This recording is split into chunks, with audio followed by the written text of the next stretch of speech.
Bonjour à toutes et à tous, nous sommes ravis de vous accueillir ici. Mon nom est Galit Kenan, j'ai la chance de diriger le Jane Goodall Institute. À mes côtés, il y a la merveilleuse Constance Cordier, qui est non seulement curator au Global Shaper Paris, mais aussi récipiendaire du prix Templeton pour les jeunes, mais aussi ambassadrice du programme Roots and Shoots. Et nous sommes ravis toutes les deux de vous accueillir. Aujourd'hui, nous allons être avec vous pour la finale du concours d'éloquence pour la paix. Cette finale, elle est extrêmement importante pour nous au Jane Goodall Institute. Nous qui sommes une ONG de conservation fondée par le docteur Jane Goodall, qui a pour vocation de protéger à la fois la faune sauvage, mais aussi ses habitats, et aussi en faisant tout ce travail de conservation par, pour et avec les populations locales. Ce concours d'éloquence que Constance a créé et qui est son idée, il est extrêmement important pour nous.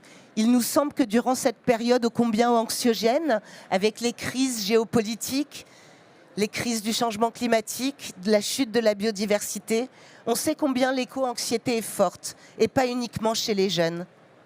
Et pour nous, il était extrêmement important de faire ce concours sur la paix, parce que la paix, c'est l'espoir.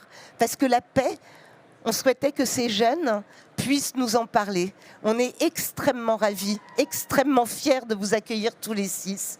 Vous allez les découvrir. Ils sont talentueux, passionnés, merveilleux. Et voilà. Alors peut-être, avant de présenter ces magnifiques finalistes très talentueux, on va remercier ici les membres du jury et nos partenaires sans qui cet événement n'aurait pas lieu. Tout d'abord, bien sûr, la Fédération française de débat et d'éloquence, représentée ici par Marion. La Fédération française de débat et d'éloquence, pour ceux qui ne la connaissent pas, c'est la plus grande fédération d'éloquence francophone, avec plus de 50 associations à travers 3 pays, dont la mission est de remettre le débat et l'éloquence dans l'espace public pour tous, et notamment pour les jeunes. Donc merci beaucoup à la fédération qui nous a dit oui dès l'année dernière quand on leur a proposé ce magnifique projet. Un autre partenaire, oui, vous pouvez applaudir, il y aura beaucoup d'applaudissements ce soir, donc préparez-vous. Un autre partenaire qui nous a dit oui dès le départ, c'est Change Now, bien sûr, représenté ici par Garance, qui est la magnifique rockstar des partenariats dans l'équipe Change Now. Donc merci beaucoup à Change Now qui organise ce magnifique événement depuis très longtemps maintenant. C'est un immense honneur pour moi de vous annoncer que parmi les membres du jury, nous avons Maude Lelièvre. Maude Lelièvre, c'est non seulement la présidente de l'IUCN France, du comité français de l'IUCN, mais c'est aussi une administratrice du Jane Goodall Institute, une femme engagée depuis plus de 20 ans sur la paix entre les hommes, les animaux et notre environnement partagé. Autant vous dire qu'elle vous écoutera avec un œil attentif et bienveillant, j'en suis certaine. Et c'est également pour moi... Et c'est également très émouvant pour moi d'accueillir Valérie Godard. Valérie Godard représente ici l'entreprise NJ, parce qu'elle est non seulement écrivain, elle parle comme personne de la paix, elle travaille sur la collaboration entre les hommes, les animaux et notre environnement partagé depuis des années et soutient notre programme et notre institut. Merci beaucoup. Nous remercions également ici Aurélien Descamps de Sulitest. Sulitest qui est un mouvement qui a pour mission de mettre la durabilité comme langage commun en créant des outils pour équiper associations, étudiants et organisations dans cet objectif. Donc merci beaucoup à toute l'équipe de Sulitest d'être ici avec nous. Nous avons également Juliette Marceau, qui représente ici l'Institut Open Diplomacy. C'est un think tank passionnant et passionné que je vous conseille d'aller découvrir pour ceux qui ne le connaîtraient pas ensemble. Elle représente la France au G20 et au G7. Et elle sera pour vous non seulement une oreille attentive en tant que jury, mais une rencontre avec elle et avec les autres délégués sera pour vous une chance unique. On en est ravis. Merci Juliette. Également dans notre jury, nous avons Alban Main, fondateur de Beauty Disrupted, une marque comme on les aime car elle protège et préserve l'environnement et les océans en créant des produits de soins de beauté et de soins capillaires à partir des meilleurs ingrédients naturels 100% bio. Donc merci beaucoup à Beauty Disrupted d'être avec nous ici aujourd'hui.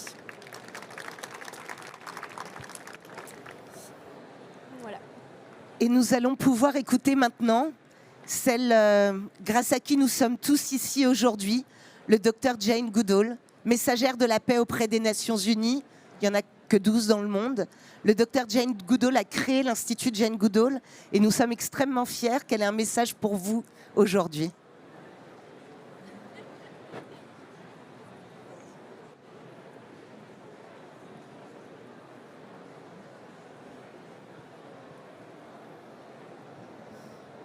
Merci de nous avoir fait couper.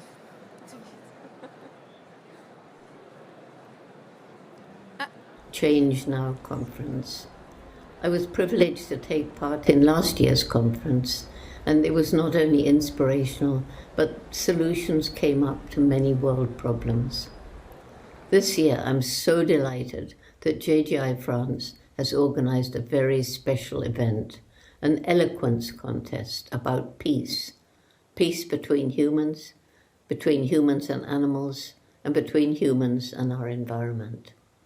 And I was so pleased that Constance, who is part of our Jane Goodall Institute Global Roots and Shoots program, played a key role in creating this important contest. In fact, this eloquent contest has caused all the participating students, including those from the Jane Goodall Institute's Roots and Shoots program, to think about peace. And I want to thank all of you for your speeches. Today, the 6 finalists are presenting their views on how to create a more peaceful world. And after this, 3 winners will be chosen. Their speeches will hopefully illustrate how words can be used to change minds, and it will highlight the importance of knowing how to communicate meaningfully with each other, to listen to different viewpoints, and to discuss potential solutions to the interconnected and complex problems that we face today. To reach a time when people, animals, and the environment can live in relative harmony with each other will not be easy. Indeed, many feel it may be impossible. Yet time and again throughout history, the impossible has been achieved by those whose indomitable spirits will not give up and who inspire others to join their cause. It does help to know that the vast majority of people hate war and violence and yearn for peace. So we mustn't give up, but work together, believing together we can, together we will, together we must change the world. Thank you and congratulations to all 6 finalists, especially the winners of the eloquence contest. And please use your talents to inspire others and make this a better world. Thank you.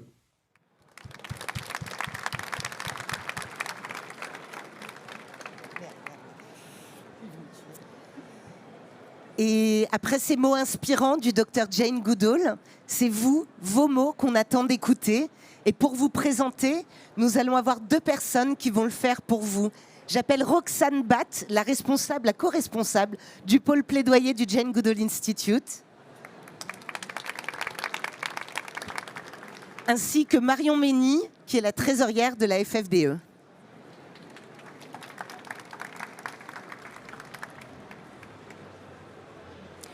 On est très heureuse d'être présentes aujourd'hui toutes les 2 pour vous présenter au fur et à mesure les finalistes du concours d'éloquence d'aujourd'hui. On va démarrer par le premier finaliste. C'est ça.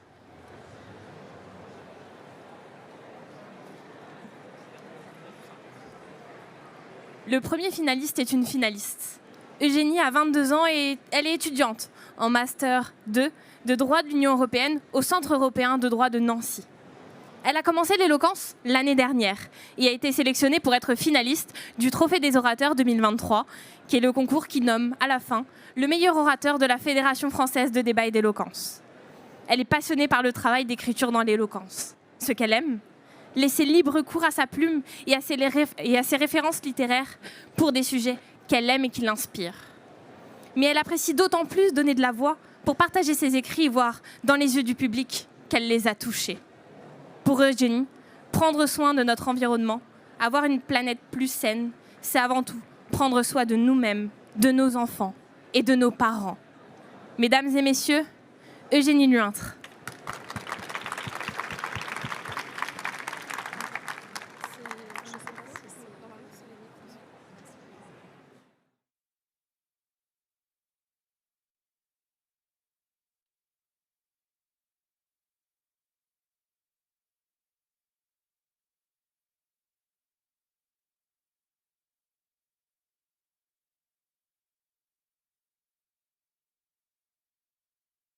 Et il s'achèvera ainsi. Je suis pas sûre qu'on m'entende. Si ? Merci.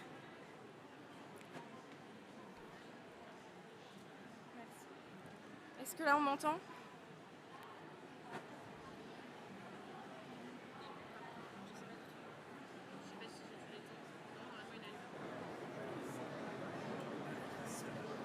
Est-ce que... Ah oui. Excusez-moi.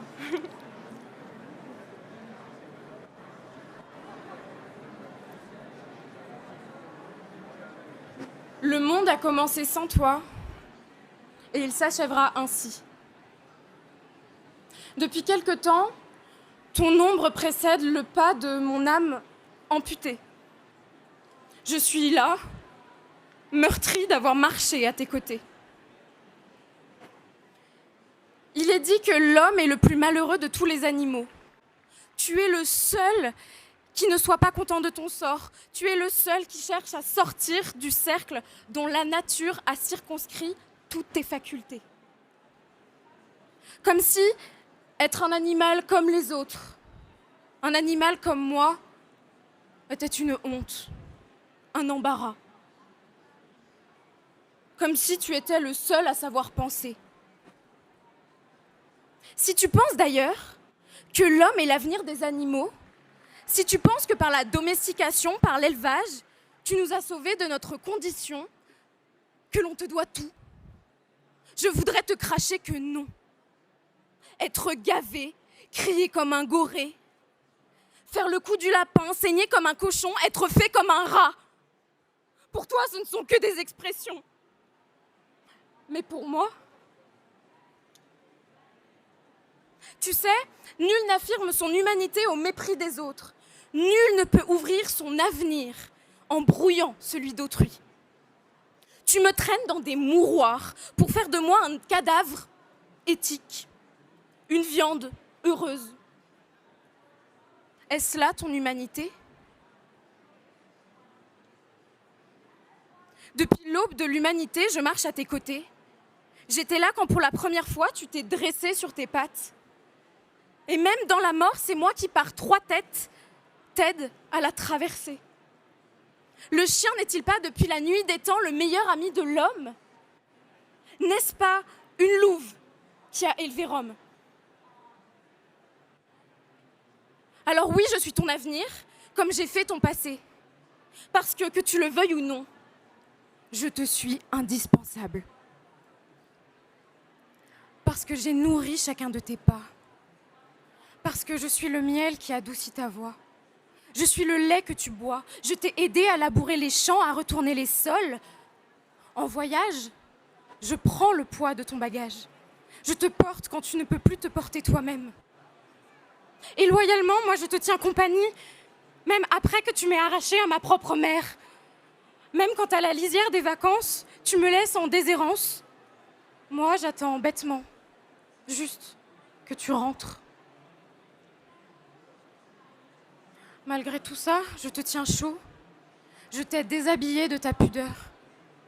Je suis là, enveloppant ton corps dans ma soie, dans ma laine, dans ma robe. Et j'ai donné mon corps à ta science. Et en toute conscience, tu me fais la peau. Mon rôle dépasse aujourd'hui celui d'une simple présence, d'un simple outil à ton existence. Je n'ai jamais été une ressource à exploiter. Je suis ici, comme chacun d'entre nous, indispensable dans le maintien de l'équilibre des écosystèmes. En tant que prédateur, en tant que proie, en tant que pollinisateur, en tant que décomposeur, dans ce monde dont tu dépends. Dans un monde dont on dépend tous, chacun des autres. Alors malgré ma contribution indispensable à ta vie, Tu te voiles la face, ignorant la réalité de ta propre nature animale. Tu te perds dans un monde de désirs démesurés, te déconnectant de ton environnement et de tes semblables. Mais la vérité demeure. L'homme est un animal parmi les autres et notre destin est étroitement lié.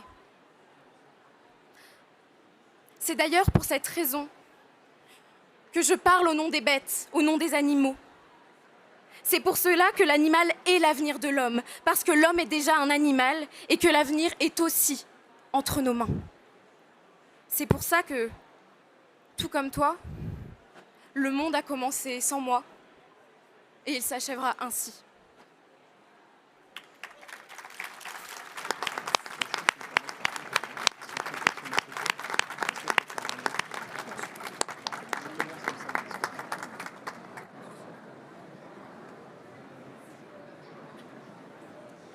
Merci beaucoup.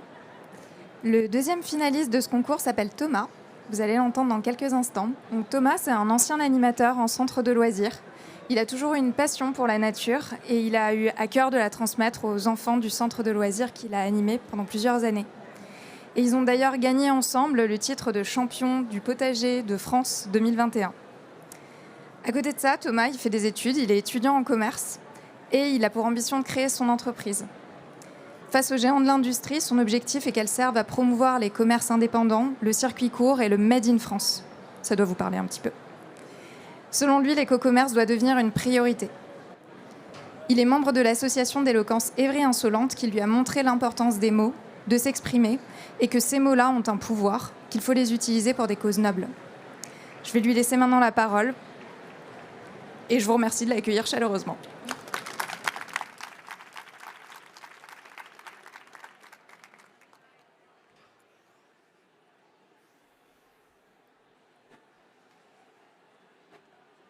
L'avez-vous vu? Vous m'entendez pas? Je remonte. Test 1, 2, 1... Oh! Ok. L'avez-vous vu? Ses petites oreilles dépassent du buisson, un monocle sur l'œil gauche, une montre à gousset dans la poche droite, un petit costume sur le dos. Lui, mesdames, messieurs, il vous a vu, ce petit lapin blanc. Alors, il décampe, enchaînant les puissants bonds de buisson en buisson, puis sombre dans un puits sans fond. Vous, à votre tour, vous le suivez maladroitement. Vous trébuchez sur une branche, puis deux, et enfin, arrivez devant ce trou béant. Alors, vous sautez. Quelques minutes passent, et ça y est, vous y êtes. Bienvenue, mesdames, messieurs, au pays des merveilles. Un endroit très particulier où les hommes et les animaux vivent en parfaite harmonie. Vous vagabondez un petit peu dans cet univers magnifique où il fait bon vivre. Et sur ce chemin, vous avancez. À votre droite, il y a un chien d'aveugle qui aide l'homme à guider sur son chemin. À votre gauche, vous voyez ces hommes qui peignent les oiseaux avant de s'en inspirer pour en faire des avions, car oui, l'homme a toujours eu besoin de l'animal pour se développer, pour avancer. Dans la médecine, dans la technologie, il s'en est toujours inspiré. Alors, voilà la première raison pour laquelle l'animal est, fut et restera l'avenir de l'homme. Seulement, mesdames, messieurs, chers membres du jury, il se fait tard. Il serait temps de rentrer. Alors vous faites demi-tour. Vous vous en allez, remontez avec difficulté ce puits sans fond, et vous voilà revenu à la réalité. Mais quelle réalité? Il fait un petit peu froid. Il y a un petit peu moins d'animaux, mais toujours ce même chemin. Sur votre droite, il y a aussi toujours ce chien. Seulement cette fois-ci, plus personne à guider. Lui-même ne retrouve plus son chemin tant il s'est fait battre par l'homme et tant il a peur. Sur votre gauche, il y a les abattoirs à ciel ouvert. Et alors là, vous vous demandez, mesdames, messieurs, jusqu'où irons-nous? Encore combien de maillons de la chaîne alimentaire allons-nous devoir tuer pour être satisfaits?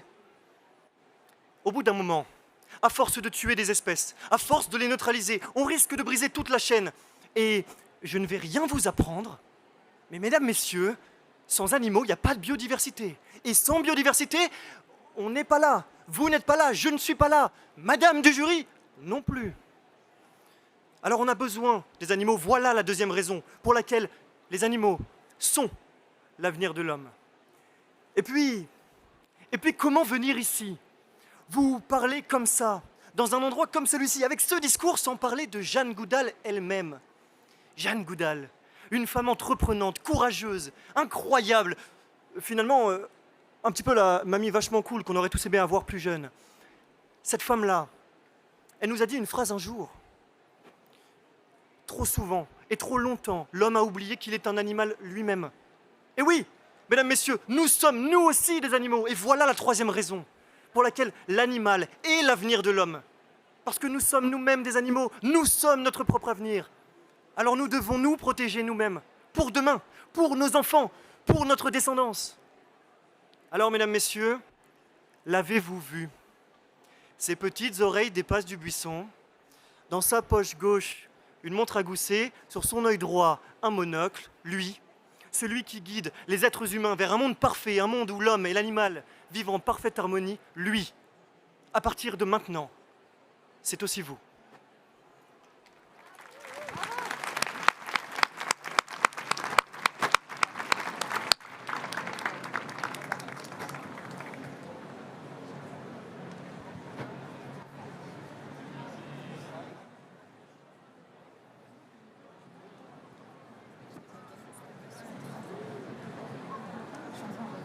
Notre prochain candidat est une candidate. Irina est en double master de droit et transition écologique à Sciences Po Saint-Germain-en-Laye. Elle est d'autant plus sensible à la cause environnementale qu'elle est engagée depuis plusieurs années dans des associations luttant contre celle-ci. Pour rejoindre son échange universitaire, par exemple, l'année précédente, elle a traversé l'océan Atlantique en bateau à voile. Sa participation à ce concours montre d'autant plus sa détermination à vouloir porter une double voix d'espoir et d'urgence. Il n'est pas trop tard pour se battre pour cette cause, mais il est urgent de le faire avant qu'il ne soit trop tard. Mesdames et messieurs, Irina Loiseau.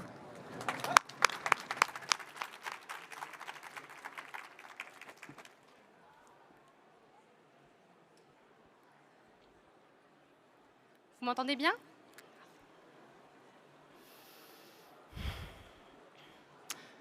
Françaises, Français, mes chers compatriotes, nous sommes en guerre. Une guerre contre un ennemi qui est partout et bientôt nulle part, Gaïa. Le gouvernement travaille jour et nuit pour développer les meilleures armes de destruction massive.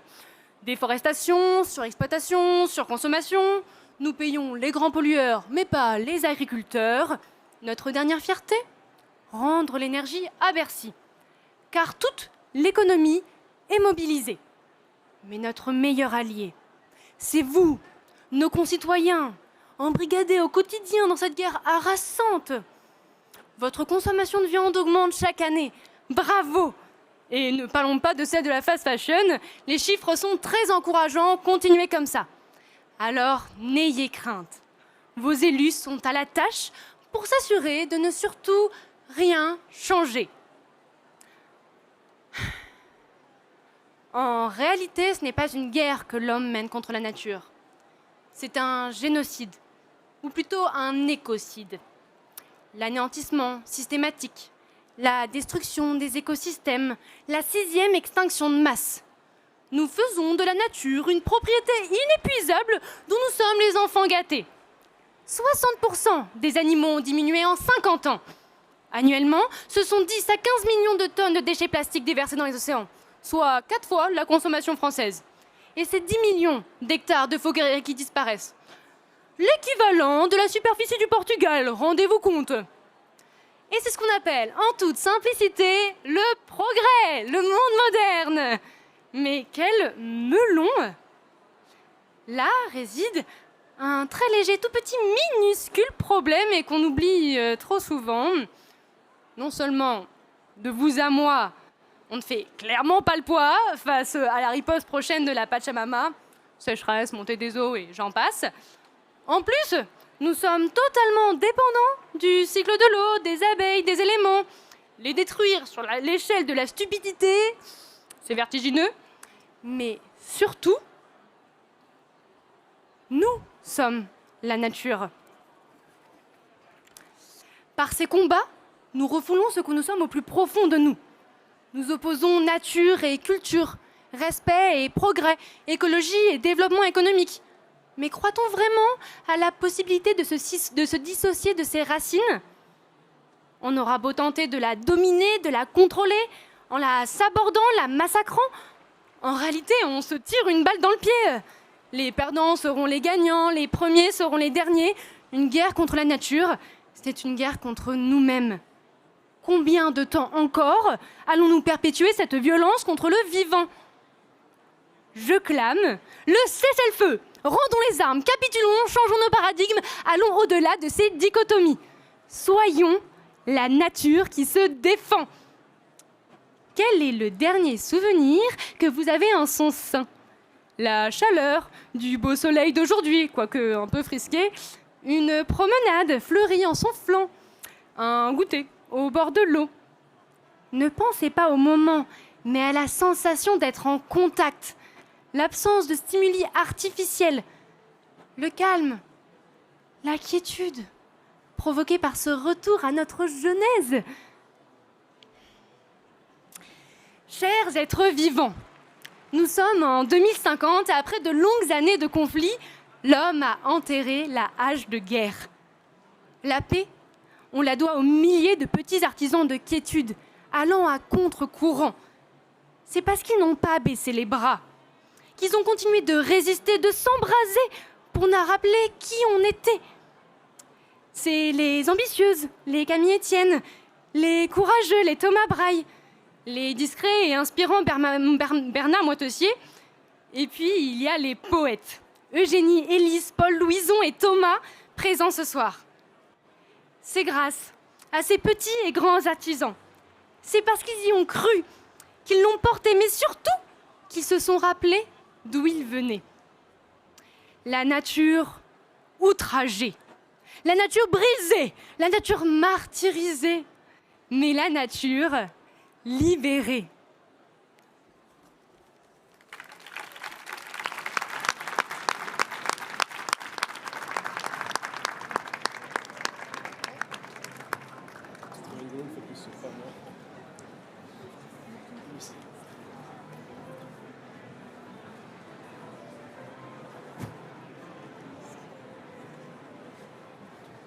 Alors, Paul est étudiant en droit. Il fait partie de l'association d'éloquence de la Tribune Montesquieu à Bordeaux. Sa raison de participer au concours, c'est de passer un message, de porter un message qui lui est propre, une chose qui a mûri dans son esprit depuis un moment et qu'il veut partager. Gagner ou non un concours, pour lui, c'est pas forcément son ambition ni son aspiration. Pour lui, si une seule personne dans le public pouvait repartir avec l'une de ses idées et la faire mûrir, il considère qu'il aurait déjà réussi son concours. Je vais laisser la parole à Paul. Merci de l'accueillir.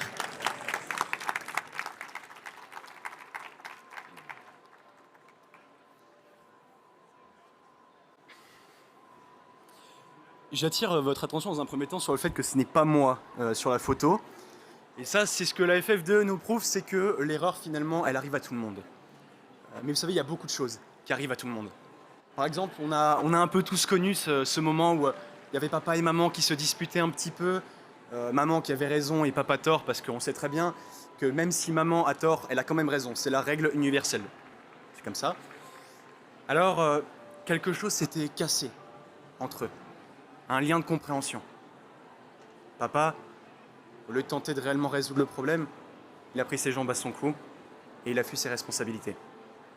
Papa est devenu petit homme qui est rentré en guerre contre sa femme, sa mère, celle qui lui a tout donné, sa mère nature. Et pourquoi était-il en guerre contre lui ? Tout simplement parce qu'il ne se comprenait pas. Parce qu'il ne se parlait plus. Oui, l'homme a créé ce langage très très subtil, même muet, qui consiste dans le fait de se bander les yeux et se lier la langue, tout en abattant, membre par membre, les arbres qui lui sont les plus propres et les plus familiers. Alors il détourne le regard lorsqu'il puise au plus profond des entrailles de la terre. Mais vous savez, l'or pur durcit les cœurs les plus tendres, et les combustibles et les énergies n'y font pas réellement défaut. Mais si petit homme ne fait plus attention à Mère Nature, c'est parce qu'il n'y pense plus. Il n'y réfléchit plus. Et oui, malheureusement, cette notion de bien et de mal, il l'a abandonnée à partir du moment où il a fait cette sublime scission entre d'un côté la philosophie et de l'autre la science. Fut-il un temps, les philosophes et les scientifiques étaient les mêmes personnes, en passant par Thalès, Pythagore, Galilée et j'en passe. Lorsqu'ils devaient élaborer un projet, trouver quelque chose de scientifique, ils réfléchissaient avant à pourquoi faire. Est-ce qu'il va y avoir une utilité? Est-ce que je vais toucher quelqu'un? Est-ce que je vais rendre le monde meilleur? Aujourd'hui, ce n'est plus le cas, comme l'a dit Irina juste avant moi. Tout est question de progrès. Comment faire plus grand, plus loin, plus rose, plus carré, toujours plus, mais sans jamais essayer de faire moins. Alors l'homme est en guerre contre la nature, tout simplement parce qu'il a refusé de l'écouter. Et pourtant, l'homme et la nature, ce ne sont que les deux faces d'une même médaille.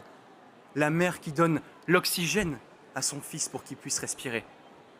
Alors, si l'homme gagne cette guerre d'ignorance contre la nature, il perd son triomphe d'avenir, son triomphe de futur. Peut-être faudrait-il donc commencer à réfléchir à nos actions, les conséquences qu'elles ont, et sur le fait que notre ignorance ne fait qu'engendrer d'autres incompréhensions, et que si on les laisse mariner, finalement, elles vont s'oublier. Vous savez, ça me fait penser à cette histoire absolument magnifique qui se nomme Princesse Mononoke, où le personnage principal, Ashitaka, traverse vent, marée, mont, dieu de la forêt, et lorsqu'on lui demande pourquoi, il répond simplement: je voulais porter sur le monde un regard sans haine. Alors, peut-être nous devrions nous en inspirer. Tenter de porter sur ce monde et cette nature un regard sans rancœur, sans guerre, même si parfois elle peut nous effrayer. Parce que lorsqu'on se concentre, si on est tous d'accord sur ce point, ce ne sont pas aux abords de cette tumultueuse tempête que se trouve la vérité de la nature, mais c'est bien et bien en son sein, dans l'œil du cyclone, que se trouve le chant d'une éternelle trêve, d'une véritable paix durable.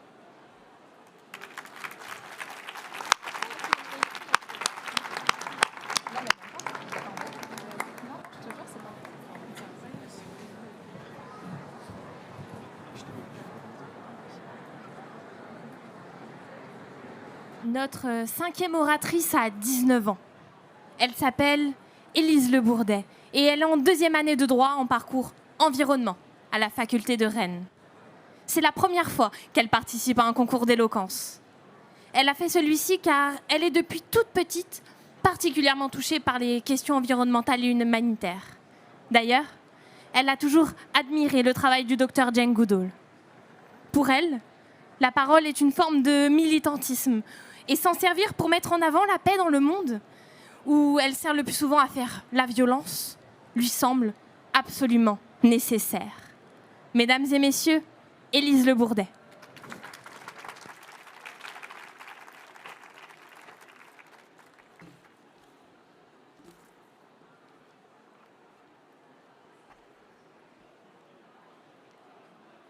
Si vous entendez ces mots, c'est que, contre toute attente, nous avons réussi. Rien n'était gagné au départ, tout n'était que désespoir. Laissez-moi vous conter notre histoire. Jour 1. On nous a mis sur un bateau sans savoir où nous allions. On était une dizaine environ. Le ciel était gris, sans la trace d'aucun oiseau. La mer semblait morte, trop calme, vidée de toute vie. Je ne voyais aucun poisson dans l'eau. Au loin, on ne pouvait voir qu'un épais brouillard. Ce funeste paysage semblait figé, à tout jamais, comme une œuvre d'art dont on ne peut décrocher le regard. Jour 3, la mer s'agite de manière inexpliquée. Le ciel s'est assombri et a commencé à gronder. Le vent nous souffle dans les oreilles de tout laisser tomber. Un goéland vole vers moi et rajoute: tu sais, c'est ça le monde. Il n'est que tristesse et brutalité. Fais-toi à l'idée, de toute façon il est trop complexe, rien ne pourra jamais changer. Le goéland était lui-même l'incarnation de ses propos. Squelettique, comme 735 millions d'autres, il était affamé. Jour 7, des vagues de haine se sont formées, elles menacent à chaque instant de nous renverser. Alors j'ai peur et j'ai envie de tout abandonner. Mon cœur devient amer, j'ai la nausée, mais est-ce le mal de mer ou mon dégoût pour toute cette cruauté? Jour 13, les jours passent. Mes compagnons d'infortune deviennent fous, certains ont perdu espoir et ont décidé de sauter. À quoi bon nager dans la colère, tout laisser faire et accuser la fatalité? Au premier qui ose dire de garder le sourire, on le traitera d'optimiste et d'idiot.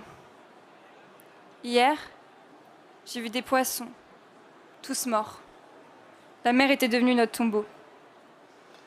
Jour 17, jour 18, jour 19, l'atrocité de ce qui nous entoure me coupe le souffle. Les vagues de haine se déchaînent, le vent hurle sa souffrance, la mer est déchaînée, l'air est pollué, tout semble perdu. Mes coéquipiers déprimés détournent leur regard.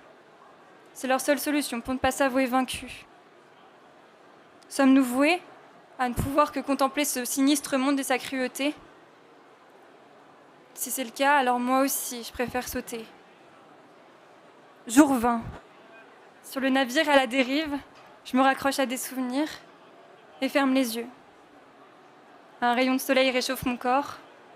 Le ciel est bleu. C'est la fin d'un printemps silencieux. Un oiseau familier que je ne peux nommer chante. Je suis allongée dans l'herbe et pleure. Ce moment, je m'en rappelle parfaitement. J'étais chez mes grands-parents. Doucement, ma grand-mère est venue me rejoindre et a pleuré avec moi. Ce moment, j'y repense parfois. Car grâce à lui, j'ai compris que finalement, même dans la tristesse et le désespoir, il y a toujours quelque part de l'amour et de la tendresse qui survivent. Alors, cet amour de l'autre et de la différence, il faut s'y raccrocher. La violence a assez duré. Jour 21, je rouvre les yeux. Le vent est toujours agité et mes coéquipiers se morfondent, la tête baissée. Pourtant, pour moi, tout avait changé. À l'horizon, la grisaille a été vaincue par des rayons de soleil transperçant les nuages. C'est la paix dont on voyait les mirages. Mais l'océan nous portait dans une direction opposée, toujours furieux et violent. Alors, j'ai commencé à ramer à contre-courant, en espérant que sur le bateau, tous osent regarder au loin. Et si au départ, certains m'ont regardé avec dédain, l'espoir est contagieux, assurément, car finalement, nous sommes tous mis à ramer vers cet avenir plus clément. Le goéland avait donc tort, la paix dans le monde est possible si tout le monde garde espoir à bord. Si vous entendez ces mots, c'est que contre toute attente, nous avons réussi. Rien n'était gagné au départ, mais maintenant nous avons espoir. Il serait trop simple de vous dire que nous avons atteint notre objectif, mais la paix est devenue notre direction, nous savons où nous allons. Tous ensemble, en ramant parfois à contre-courant, parfois portés par le vent, on s'y rapproche doucement. Alors maintenant, j'ose espérer que si l'on vous proposait avec nous de ramer, vous accepteriez cette vie de matelot, car après tout, nous sommes tous ensemble dans ce même bateau.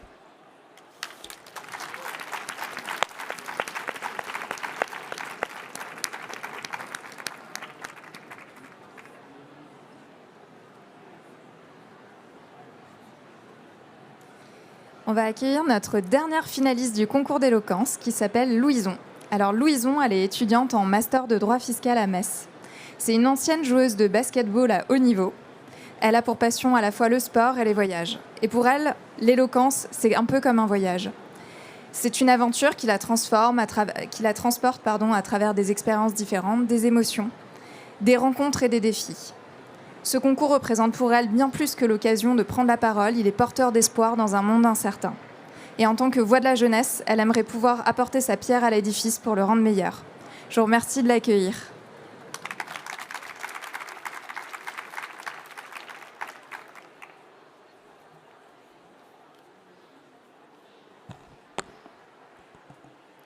Est-ce que vous m'entendez ? Imaginez qu'il n'y ait pas de pays, rien à tuer, ou pour lequel mourir. Imaginez tous ces gens vivant leur vie en paix. Vous pouvez dire que je suis une rêveuse, mais je ne suis pas la seule. J'espère qu'un jour, vous me rejoindrez et que ce monde vivra uni. Vous avez l'air et la chanson, alors ouvrez le grand livre, place au chapitre de la vie. Je sais, il est décevant, n'est-ce pas ? On aimerait tourner la page, mais on n'y arrive pas. parce qu'on s'attache à vouloir absolument réparer ce monde dans lequel nos valeurs se sont égarées.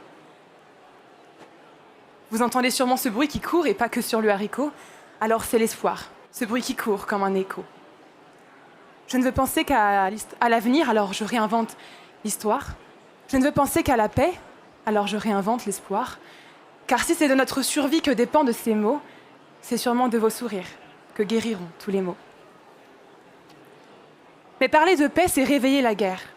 C'est concéder que quelques-uns n'ont pour seule musique que le vacarme des bombes, la désolation des pleurs et le fracas du chaos.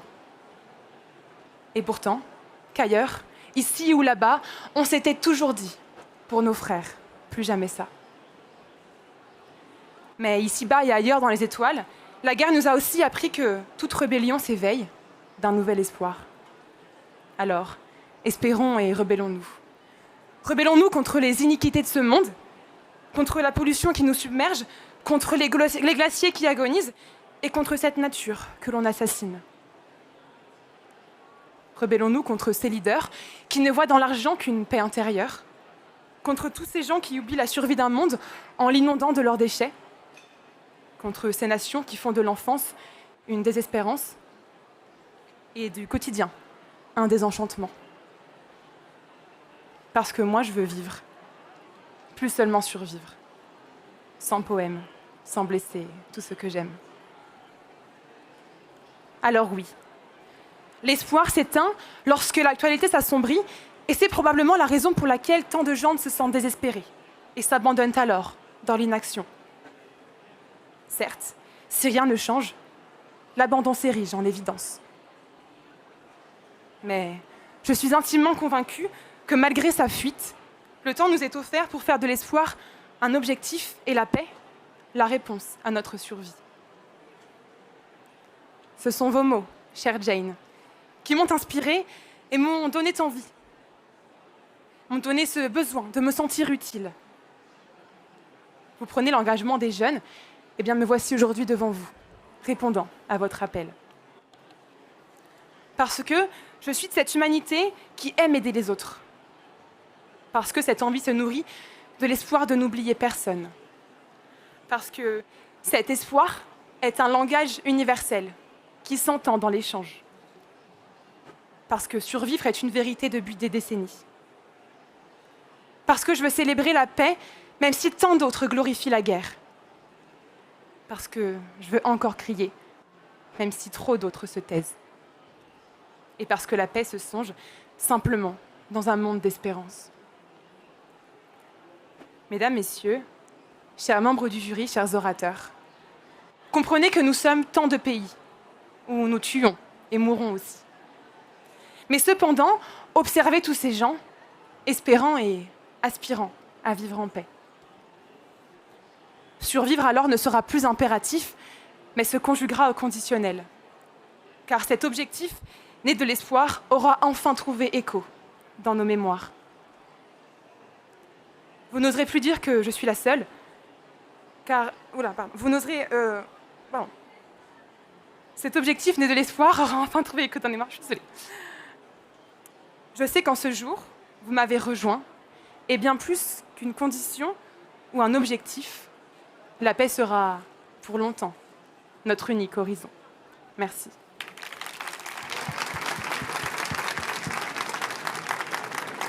Un énorme merci, Louison.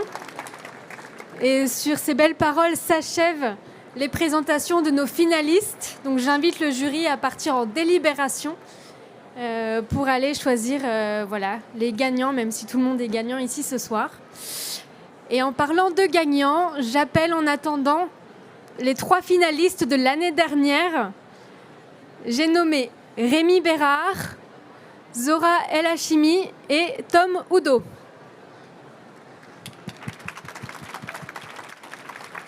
Alors du coup, Rémi, alors il y a 2 micros derrière toi, Zora.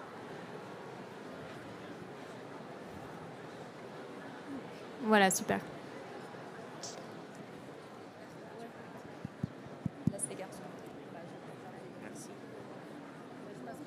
Voilà, donc petit instant promotion en attendant que les finalistes me rejoignent sur scène. Le Jane Goodall Institute France est présent sur tous les réseaux sociaux, notamment Instagram, où nous avons une couverture en direct de l'événement. Donc si vous avez pris des photos des finalistes, n'hésitez pas à les publier sur Instagram en taguant le Jane Goodall Institute France. Comme ça, les finalistes auront accès à ces photos et à ces souvenirs. Voilà, en parlant de photos. Super. Rémi, Tom. Du coup, Zora fait partie du jury, donc elle ne sera pas avec nous pour partager son expérience. Tom et Rémi, une question ici aujourd'hui. Ça fait presque un an. En mai dernier, vous faisiez partie du premier concours d'éloquence. Quelle était votre expérience d'être parmi ces premiers finalistes de ce concours national?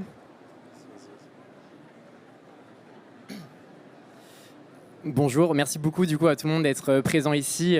C'est une certaine chance de participer à ce concours et on est très présent avec Tom, j'imagine, de pouvoir ensuite redonner cette voix finalement qu'on avait portée l'année dernière en tant que finaliste. Ce concours, il nous a apporté beaucoup de choses humainement. Je dirais que je ne crois pas qu'il y ait de bonnes ou mauvaises situations. Hein. Je dirais que ce serait avant tout des rencontres, des gens qui m'ont tendu la main peut-être à un moment où je ne pouvais pas, où j'étais seul chez moi. Et c'est assez dur de se dire que... j'ai plus la fin de la phrase, mais c'est avec les hasards et les rencontres. Et je voulais dire justement, c'est beaucoup de rencontres justement. J'ai pu rencontrer beaucoup de personnes du Jane Goodall et notamment... j'ai pu rencontrer Jane, c'est l'année dernière. Elle était venue à Paris et on a pu faire une vraie belle cérémonie à l'Académie du Climat. C'était super sympa d'organiser ça et de pouvoir inviter les finalistes qui étaient présents en France, parce que je sais que toi, Tom, tu étais parti loin. Et du coup, j'ai pu faire moi mon discours devant Jane. C'était super intéressant de pouvoir discuter avec elle, de pouvoir porter cette voix que nous on avait avec ce concours d'éloquence devant Jane qui représente cet espoir de la paix vis-à-vis de notre génération. Merci Rémi. Tom, quelques mots sur ton expérience l'année dernière? Ouais, du coup, merci à tout le monde d'être là encore pour cette année. C'est vrai que l'année dernière, c'était aussi une expérience assez incroyable. Moi, je m'étais retrouvé là, du coup, aussi un peu par hasard. J'avais jamais fait d'éloquence avant. Et moi, je voulais juste dire un petit mot sur justement l'éloquence. Ça me rappelle un truc qu'on avait appris en philo au bac. En gros, en philo, je sais pas si vous vous rappelez, enfin vous l'avez sans doute appris aussi, mais c'est...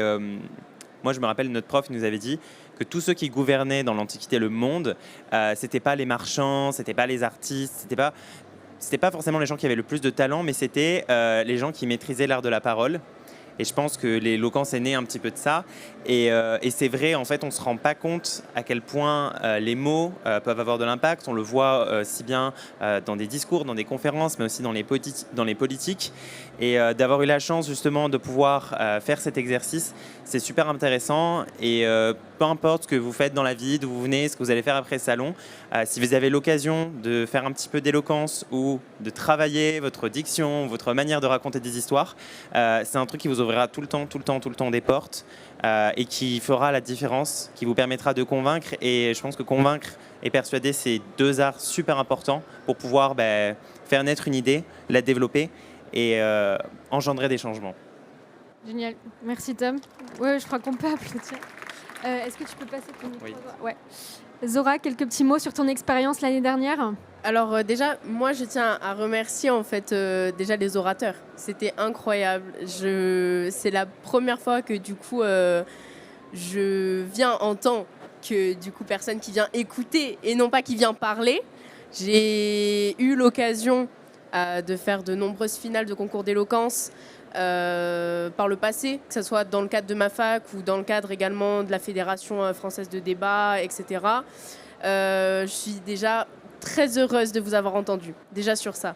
Ensuite, sur mon expérience, c'est vrai que moi, ça m'a beaucoup apporté dans le sens où, moi, déjà, l'année dernière, pour ceux qui s'en souviennent un peu ou qui ne s'en souviennent pas, je suis arrivée avec un énorme handicap, je n'avais plus de voix. Et malheureusement, c'est arrivé le jour J, mais le jury a été extrêmement bienveillant, toute l'équipe est bienveillante. Alors faut pas se stresser ou quoi que ce soit par rapport en fait à se dire je vais pas gagner le concours, je suis venue ici pour rien parce que finalement en fait c'est un concours alors je veux gagner. Non, faut pas partir comme ça. Et dans la vie de tous les jours en fait faut se dire que ok, c'est très bien de participer là où du coup on va venir en fait déterminer quelle place vous avez, quel niveau vous avez, mais c'est surtout votre expérience. Là, vous allez en sortir extrêmement, mais beaucoup plus grand. C'est un grand événement. Vous avez pris la parole pendant plus de 5 ou 6 minutes sur des sujets d'actualité. Donc sur ça, c'est vraiment extrêmement admirable. Et moi, justement, c'est ça l'expérience que j'en retire. C'est mon expérience à moi, c'est justement que j'ai eu l'occasion d'être comme vous l'année dernière. Et cette fois, je suis réinvitée ici pour venir vous écouter. Et ça, c'est une chance extraordinaire que vous aurez du coup aussi la chance de vivre en fait l'année prochaine. Je l'espère. Donc voilà, c'est tout ce que j'ai à dire. Et continuer l'éloquence, c'est toujours aussi bien. Et les actions, les mots, etc., pour moi, ce sont les mots qui gagneront sur les actions.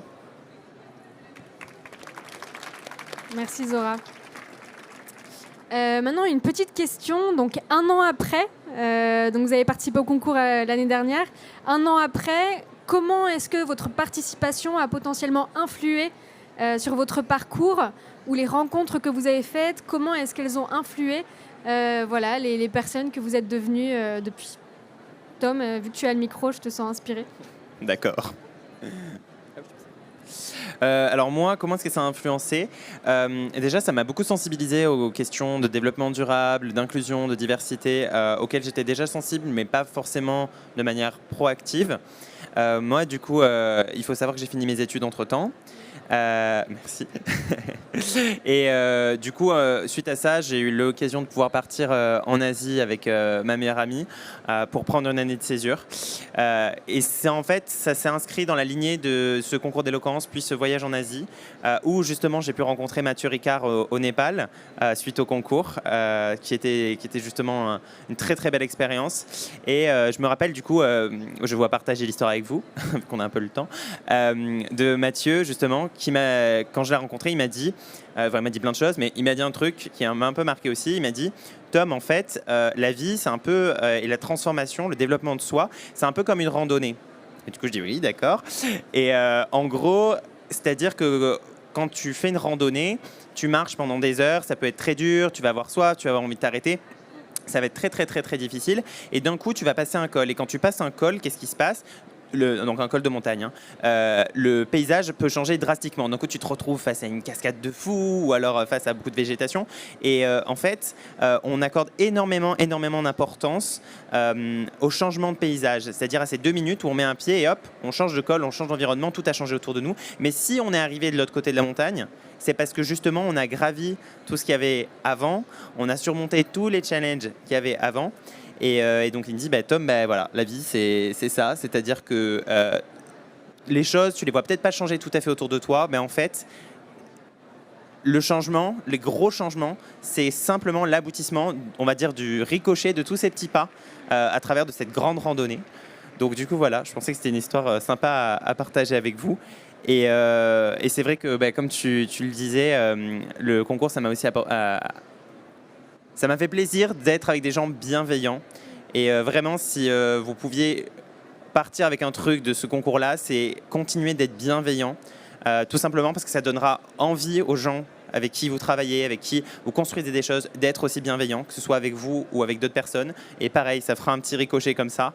Et ça rendra le monde, du coup, je pense, beaucoup plus fun et beaucoup plus bienveillant. Voilà. Génial. Merci Tom. Je profite de cette anecdote pour rappeler quelque chose. Une des particularités de ce concours, c'est que le prix n'est pas matériel, il est immatériel. Le prix pour les finalistes, ce sont des rencontres, en l'occurrence avec Jane Goodall, Yann Arthus Bertrand et Mathieu Ricard.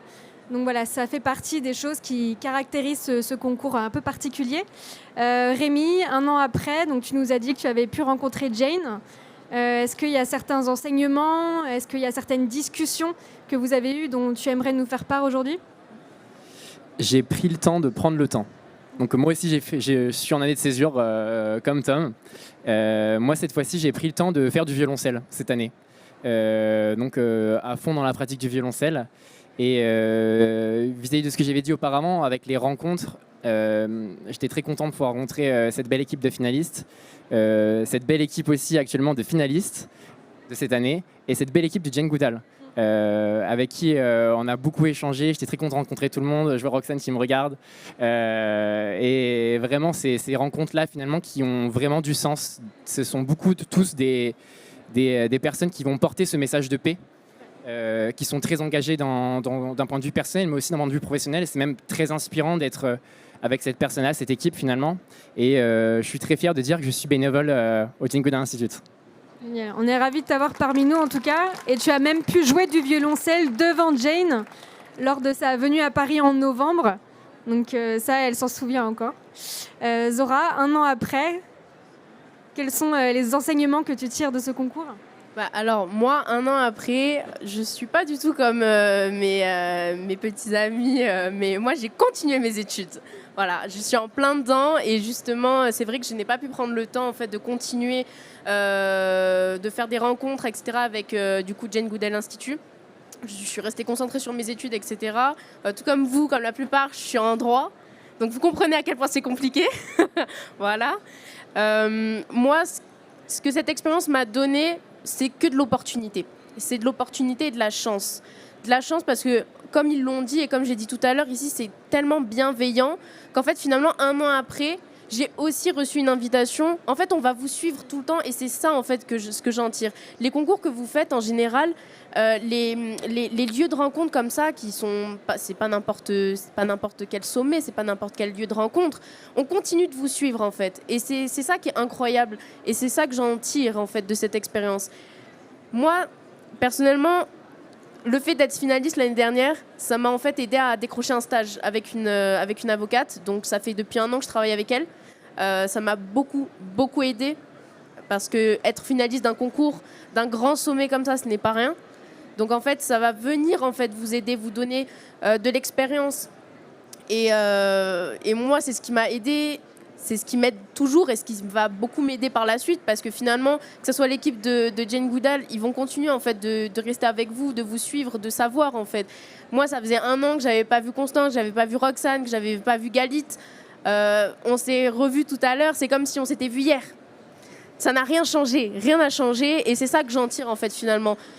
Je n'ai pas gagné le concours, mais j'y ai participé. J'en ai tiré des leçons incroyables. J'ai eu des opportunités incroyables ensuite. Et j'y ai rencontré du coup des très très belles personnes qui j'espère resteront plus tard et deviendront des amis. Et c'est tout ce que j'en tire. Génial. Merci Zora, merci Tom, merci Rémi pour vos partages d'expérience. Maintenant, nous allons accueillir une autre belle personne qui fait partie de l'équipe du Jane Goodall Institute. J'ai nommé Julie Berlier, avant l'annonce des résultats, qui va présenter le programme Roots and Shoots, qui est le programme jeunesse de l'Institut Jane Goodall, ici en France. Roots and Shoots étant un programme présent au niveau monde, et Julie gère la partie sur le territoire français. Voilà. Merci, vous pouvez rester avec moi. Alors, j'étais pas censée parler. Oui, ça micro. Ouais. Ok. Je n'étais pas censée parler, donc surprise. Donc, juste pour vous expliquer un petit peu, Roots and Shoots, c'est un programme pour les jeunes qui a été fondé par le Dr Jane Goodall en 1992, si ma mémoire est assez bonne. Ça a été maintenant développé dans plus de 62 pays et c'est plus d'1 million de jeunes qui sont soutenus maintenant par le Jane Goodall Institute. Alors, comment ça marche ? Il y a 2 solutions. On a des campagnes ou il y a des projets autonomes. Donc, en général, c'est des professeurs qui se saisissent un petit peu des projets, mais ça peut être aussi des étudiants, ça peut être des écoles maternelles, enfin, ça va vraiment des écoles maternelles jusqu'au lycée, et ensuite les universités. Donc, soit vous allez sur notre site, vous avez toutes nos campagnes qui sont expliquées, vous pouvez rejoindre l'une de nos campagnes, il y a un petit typeform à remplir tout simple. Soit vous avez un projet que vous voulez mener, et là, on peut vous aider. On a un système de mini-bourses. Donc, on va pouvoir soutenir des projets mis en place par les instituteurs, par les élèves aussi, parce que souvent, on a des élèves qui sont, eux, moteurs de nos projets. Alors, dans le monde, Roots and Shoots, c'est vraiment pas mal de choses. Ça peut être des enfants en Afrique qui vont mettre en place un corridor écologique avec des plantations qui embarquent tout leur village. En France, c'est un lycée qui va faire une mini-forêt sur son établissement. Ça va être des élèves Ils étaient en quelle classe? Ils étaient en 5e, je crois, qui ont fait une campagne sur les martinets. Et on a des professeurs qui nous disent c'est incroyable, c'est des enfants des QPV et qui tous les matins sont là à s'extasier devant les martinets qui arrivent au printemps. Et ça a juste changé leur regard sur la nature, sur l'école. C'est Simonu, par exemple, donc des simulations de séances de l'ONU. Ils sont là-bas, en orange. Vous pouvez aller lui parler, ils font plein de choses. Ça peut être une collégienne qui a mobilisé 3 collectivités pour faire des ramassages de déchets dans un parc vers Bordeaux. Elle a 11 ans, quand même pas mal. Donc, c'est tous ces jeunes qu'on soutient, c'est pour leur donner une voix, pour leur permettre d'agir. Et voilà, c'est ça, Roots and Shoots, c'est 1 million de jeunes à travers le monde qui unissent leurs efforts pour vraiment passer à l'action. Génial. Merci beaucoup, Julie. De nous avoir partagé ces magnifiques initiatives que tu fais en France avec un énorme réseau d'amis du Jane Goodall Institute France. Peut-être en termes d'engagement, on parlait de comment s'impliquer dans le Roots and Shoots. On n'a pas encore parlé de la fédération. Est-ce que juste un d'entre vous peut nous dire comment quelqu'un qui serait intéressé par l'éloquence et par le développement des compétences dont vous nous avez fait part tout à l'heure, comment est-ce qu'on s'implique dans la fédération et comment est-ce qu'on participe à ces différents concours que la fédération organise tous les ans? Je vois qu'il y a Karl, le président, qui est là-bas, donc je vais faire attention à mes mots. Attention. Donc la fédération française de débat et d'éloquence, c'est une fédération qui regroupe 50 associations d'éloquence en France et qui permet aux associations de participer à plusieurs types de concours. Et on a un concours de débat parlementaire, de simulation de débat parlementaire, où on vient représenter soit l'opposition, soit le gouvernement vis-à-vis d'un projet de loi. On a aussi un concours de plaidoirie qui se rapproche un petit peu finalement du concours un peu qu'on a fait pour une paix durable. Et la fédération aussi va co-organiser des concours comme pour une paix durable avec le Jane Goodall Institute. C'est comme ça d'ailleurs pour ma part que j'ai pu connaître le concours avec la communication en interne de la Fédération française des débat et d'éloquence. On a aussi des concours qui se font à l'international. Je vois Paul qui fait partie de l'équipe de France qui a plaidé contre la Suisse il y a un mois à peu près, et où la France a gagné. Ou peut-être on aura un match retour contre la Suisse à domicile. On a aussi, il me semble, un match qui va se faire contre l'Italie, si je m'abuse. Et il me semble... on a aussi, excusez-moi, en éloquence, on a aussi d'autres types de concours. On a des concours c'est des jugements, des procès fictifs.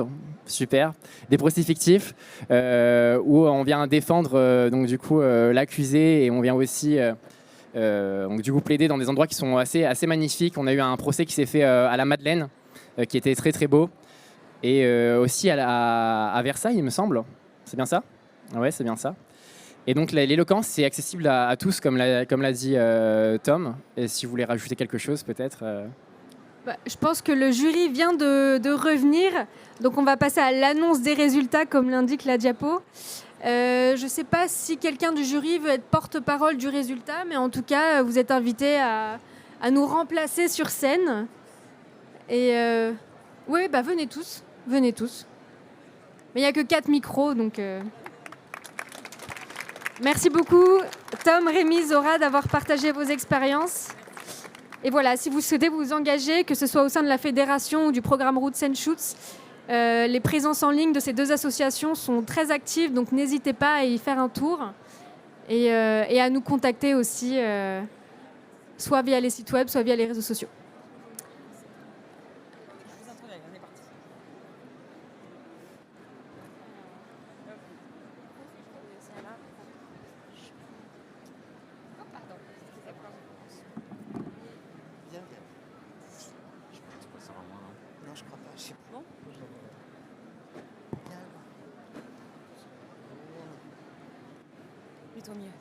Ah, je commence ? Oui. Alors, j'inaugure cette annonce des résultats pour vous remercier tous les poètes de cette salle. Merci de nous avoir transportés pendant ces quelques minutes au milieu d'un brouhaha. Mais malgré ce brouhaha, vous êtes arrivés à nous faire rêver. Donc, merci pour ça. Merci au Jane Goodall Institute. Merci à Galit et Constance pour cette organisation sans faille. Merci, vous êtes des reines. Et voilà, on est ravis de pouvoir vous inviter dans ce petit écrin qui est le nôtre, qui vise à repenser notre monde d'aujourd'hui, pas le monde de demain, le monde d'aujourd'hui. Donc merci d'en faire partie, merci de mettre de la poésie encore plus, parce qu'on essaye, mais essayez d'en mettre avec vos mots. Merci infiniment. Merci beaucoup. C'est un moment assez émouvant pour nous tous, mais il se trouve que vous avez tous gagné. Je sais, on le dit, ça fait un peu idiot, mais voilà. Moi, je voudrais dire quelques mots à Louison, lui dire que ça a été un bonheur de l'accompagner dans cette finale, que tu as une prestation, une prestance, le fond, l'argumentaire, tu es inspirante et inspirée. Merci infiniment pour ce que tu nous as apporté durant cette finale.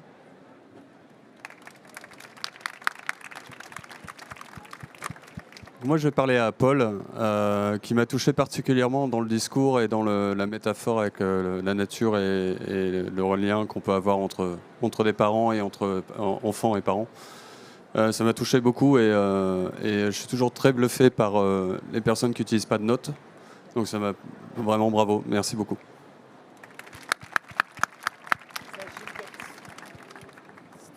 Merci. Moi, j'ai voulu dire un mot à Eugénie.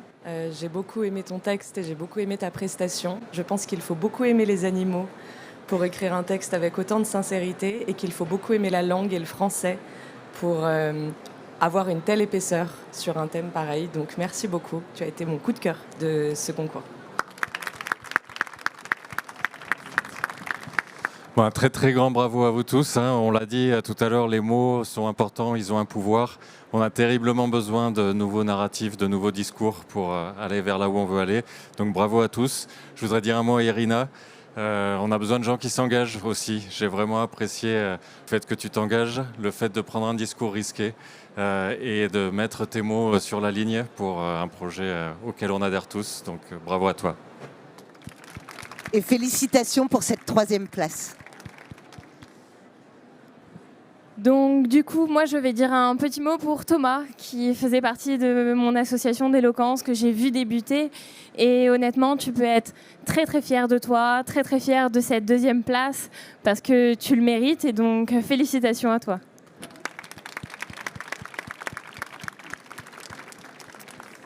Et puis, ne laissant pas place au suspense, moi je vais m'adresser à Élise pour la féliciter pour sa prestation, mais sa 1re place. Merci d'avoir emporté le jury, parce que ce qui est important, c'est d'arriver à marquer les esprits. C'est toujours difficile. Vous avez tous été chacun dans votre style très bon, mais effectivement, c'est important de laisser une marque après un discours. Donc bravo pour cette imagination et pour nous avoir transportés vers de l'espoir.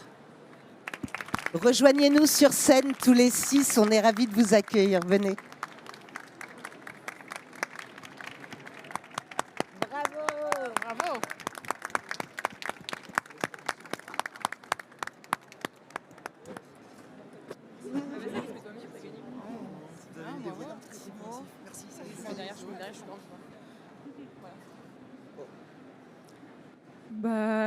Je suis très émue, donc je vais y avoir un peu de mal à trouver mes mots, mais déjà je voulais remercier la Fédération française de débat et d'éloquence qui porte chaque jour les associations les plus petites de province, celles qui débutent, pour essayer de les amener là où on peut.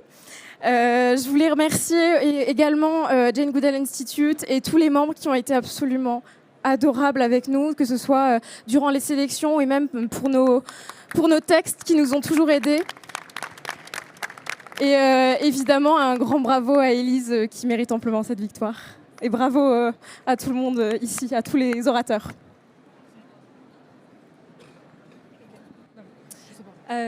Merci beaucoup. Merci à vous tous. J'ai adoré tous vos textes, vraiment. Je trouve que c'est très beau de tous se réunir pour parler de la paix. C'est quelque chose qui met un peu les frissons. Voilà, je te rejoins pour tous les remerciements pour Jane Goodall Institute et la FFDE. C'est fou de pouvoir parler, de pouvoir dire ce qu'on pense sur ces sujets. Quand on est jeune, on a souvent l'impression de ne pas être légitime à avoir la parole et de ne pas forcément être écouté. Donc un grand merci vraiment d'avoir organisé ce concours.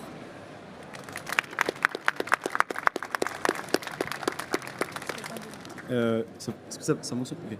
Je voulais également remercier tout le monde, remercier le Jane Goodall Institute, remercier également la FFDE pour ce super événement et merci à vous 5 également parce qu'on a formé une belle équipe à 6 et je suis très content de ça.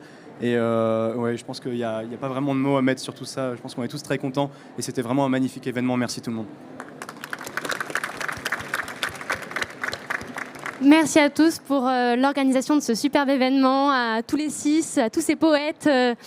Merci à Jane Goodall Institute, à la FFDE et surtout merci à vous de nous avoir écoutés, d'être venus.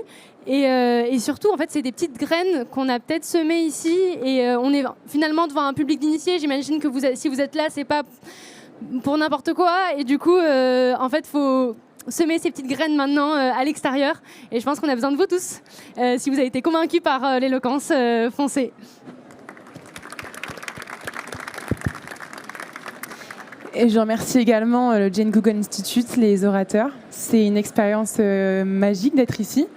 Et je suis très fière de mon parcours, très fière de les messages que j'ai pu partager avec vous. Merci à Rémi de m'avoir accompagnée, de m'avoir aidée depuis le début. Et puis bravo à tous et merci au jury. Bravo d'être resté jusqu'au bout, parce que c'était beau, c'était éprouvant. Et donc vous pouvez vous applaudir vous-même, parce que finalement c'est vous les premiers acteurs de ça, vous avez écouté, et je suis sûr que demain c'est vous aussi qui allez agir. Je pense qu'on va agir tous ensemble. Et parce qu'il y a un prompteur qui nous dit qu'il ne reste plus beaucoup de temps et qu'il faut vite finir, je vais quand même finir par ça. Les orateurs, on aime bien l'éloquence, on aime bien parler, mais parfois on oublie de dire les choses juste simplement, alors on va le dire simplement, merci.